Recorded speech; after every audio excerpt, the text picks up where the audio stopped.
பொன்னாதாரம் use பண்ணுறது எப்படின்னு சொல்லியிருக்கிறேங்க. இது வந்து நீண்ட நாளாக இருக்கிற ஹேர் எல்லாம் வந்து ஒரு 10 டேஸ் ஆச்சும் யூஸ் பண்ணணும். பண்ணால் தான் நல்ல ஒரு இது தெரியுங்க. ஃபேஸ் நல்லா நீட்டாக இருக்கும். யூஸ் பண்ணி பார்த்துட்டு எப்படி இருந்துச்சுன்னு கமெண்ட் பண்ணுங்கள். நல்லா ஹேர் எல்லாம் நல்லா இது பண்ணிக்கோங்க, பேண்ட் போட்டு இது பண்ணிக்கோங்க. என்கிட்ட இல்லைங்க.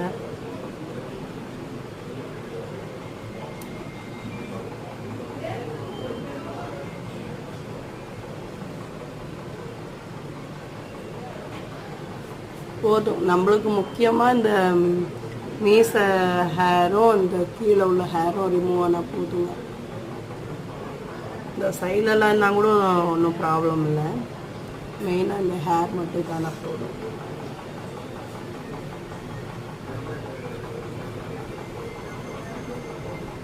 இந்த மாதிரி நீங்களும் ட்ரை பண்ணுங்கள். பாய்.